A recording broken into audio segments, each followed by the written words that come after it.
आपण पाहिलं असेल हा डिलाय रोडचा आमचा ब्रिज जो आहे मध्ये असं चाललेलं की याचं नाव डिले रोड करायचं का.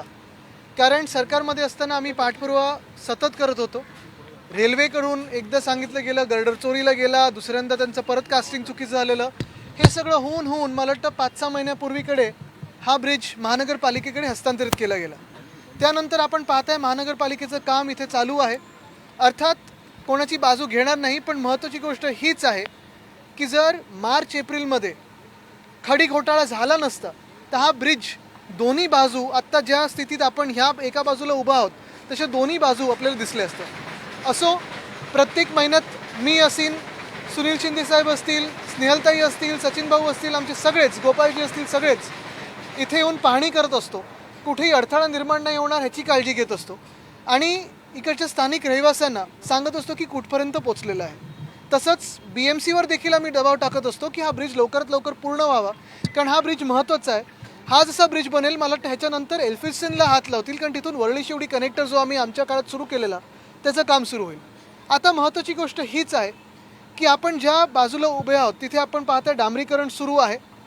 मी मुंबई महानगरपालिकेच्या आयुक्तांना, प्रशासकांना हेच सांगेन की आजपासून इथे तुम्ही तंबू ठोकून बसा आणि कसंही करून पुढच्या 48 तासात हे काम पूर्ण झालं पाहिजे. कारण गणपती बाप्पाचं जे आगमन होणार आहे ते आम्ही ह्याच ब्रिजवरनं करणार आहे. तुमचं उद्घाटन कधीही ठरलं असेल, पालकमंत्र्यांना वेळ असेल नसेल हे त्यांचा कार्यक्रम त्यांनी बघावा, पण गणपती बाप्पाला इथे कोणी अडवू नये. विघ्नहर्ता आहे, आम्ही त्यांना ह्याच ब्रिजवरनं आणणार आहे. कारण हा ब्रिज नुसतं ह्या परिसरासाठी नाही तर मुंबईसाठी महत्त्वाचा आहे, ऐतिहासिक आहे आणि गणपती बाप्पाचं स्वागत आणि आगमन आम्ही इथूनच करणार आहे. सर, आज आमदार अपात्रच्या सुनावणीला सुरुवात झाली. पहिला दिवस 2 आठवड्याचा वेळ मागितला तर डिले करण्याची टॅक्टिक्स मला वाटतं एक महत्त्वाचं तुम्ही लक्षात घेतलं पाहिजे की अपात्र ठरवण्याची जी केस आहे ही खरं तर 1.5 वर्ष आपण पाहतो ह्याची सुनावणी झालेली आहे.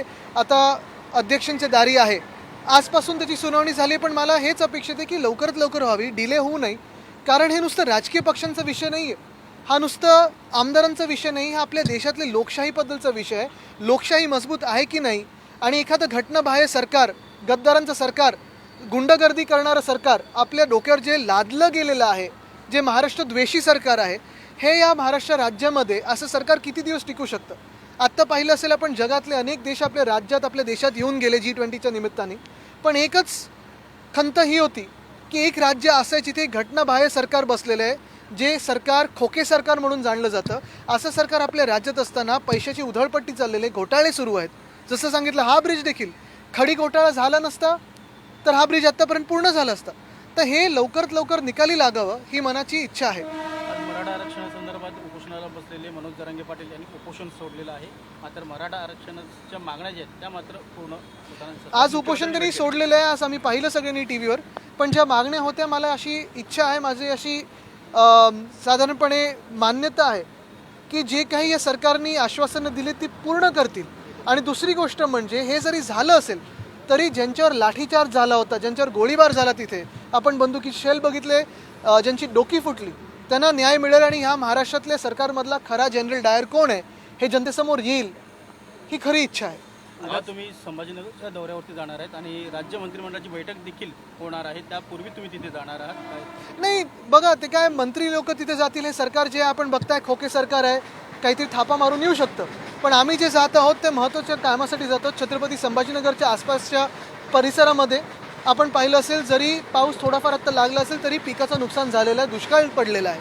मागच्या वर्षीचा ओला दुष्काळ आणि ह्या वर्षीचा दुष्काळ, दोन्ही वेळी एकासुद्धा शेतकरीला कोणालाही कुठच्याही कोणाच्या बांधावर हे मंत्री गेलेले नाही आहेत, ना कोणाला मदत मिळालेली आहे. प्रशासनाने आपलं काम केलं असेल, पंचनामे पाठवले असतील, तरी देखील आपण पाहत असाल कुठेही मदत मिळालेली नाही. आणि म्हणून शेतकऱ्यांना धीर देण्यासाठी आम्ही तिथे चाललो आहोत. उद्या छत्रपती संभाजीनगर आहे, परवा नाशिकचा दौरा आहे. पीएम मोदी यांचे एक वक्तव्य समोर होते, ते म्हणतात की घमंड आघाडी सनातन धर्म नष्ट करण्यासाठी प्रयत्न करते. नाही, मी त्यांच्यावर कधीच काही बोलत नाही. इंडिया आघाडीच्या समन्वय समितीची बैठक पार पाडलेली आहे. लोकसभेच्या निवडणुकीच्या हिंदी में जानना चाहेंगे, आपने डिलाई रोड की देखभाल, आज हमने डिलाई रोड की एक विजिट लगाई थी. हर महीने में आते हैं हम यहाँ, क्योंकि यही मानना था कि अगर ये और भी डिले हो जाए तो इसका नाम डिलाई रोड से डिले रोड तो करना नहीं चाहिए.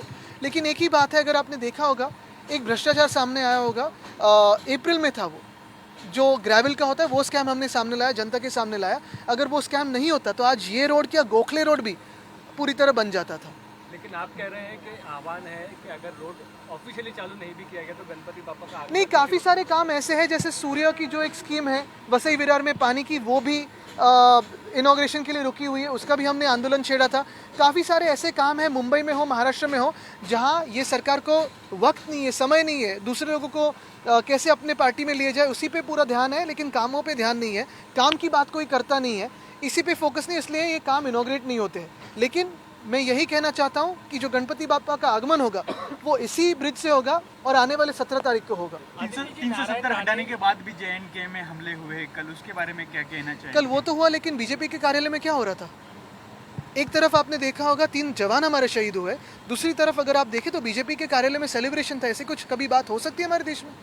ये दुख की बात है। आदित्यजी हेच मराठी काय तुम्ही नेमकं सांगाल कशावर? आता जो 370 कलम हटवलं. काल आपण पाहिलं असेल, ह्याच्यात कोणी राजकारण करू नये, पण महत्त्वाची गोष्ट आहे, काल जसा अतिरेक्यांचा हमला झाला त्यानंतर 3 जवान आपले शहीद झाले आणि एका बाजूला हे होत असताना दुसऱ्या बाजूला आपण पाहताय बीजेपीच्या मुख्यालयामध्ये सेलिब्रेशन चालू होतं। ही दुःखाची गोष्ट आहे आणि तसं जर आपण पाहिलं तर आत्ता पण तिकडचे काश्मीरी पंडित देखील अजून त्यांचा आवाज कोणी ऐकत नाही आहेत। हा एक महत्त्वाचा विषय आहे, तो ते काही भारतवासी नाही आहेत का? तर लोकसभेचं विशेष अधिवेशन बोलावण्यात आलेलं आहे, पण मात्र जो काही अजेंडा आतापर्यंत समोर आलेला आहे तो विशेष अधिवेशन बोलवण्यासाठी हे आता तुम्ही ठरवायचं आहे। इंडिया आघाडीच्या समन्वयकांची बैठक दिल्लीमध्ये पार पडलेली आहे। लोकसभेच्या मतदारसंघांच्या जागा वाटप महाराष्ट्रातल्या 48 जागांसाठी पूर्ण होत आले का? तुमची काय माहिती? मला वाटतं आपल्याला सर्वांना माहिती आहे की देशभरात इंडिया आघाडी जी आहे, जीतेगा इंडिया जुडेगा भारत, हे आम्ही पुढे घेऊन चाललेलो आहे। तुमचे आमचे सगळ्यांचे आवाज ह्या देशातले स्वातंत्र्य असंच ठेवायला, चांगलं पुढे न्यायला आणि संविधानाचं रक्षण करायला आम्ही सगळे एकत्र आलेलो आहोत। आणि हे होत असताना आपण पाहताय की एका बाजूला इंडिया आणि दुसऱ्या बाजूला NDA, जी आधी NDA कधी भेटलीच नव्हती, की जेव्हा अस्तित्वात नव्हती अशी NDA भेटलेली आहे आणि आपण पाहताय त्याचे परिणाम काय आहेत। पण महत्त्वाची गोष्ट ही आहे की देशाची जनता ह्यावेळी इंडिया आणि भारत म्हणजे आम्ही आमच्यासोबत उभे राहणार। आज जेव्हा मनोज जरांगे पाटील यांनी उपोषण मागे घेतलं तेव्हा मुख्यमंत्री होते, भाजपचे नेते होते, मात्र राष्ट्रवादीचा एकही नेता तिकडे उपस्थित नाही। मला वाटतं एक महत्त्वाची गोष्ट आहे की नेते मंडळी जिथे जातात ठीक आहे, ते चालू असतं, पण परत एकदा मी सांगतो, जी सरकारने आश्वासनं दिलेली आहेत ती पूर्ण करणार आहेत का?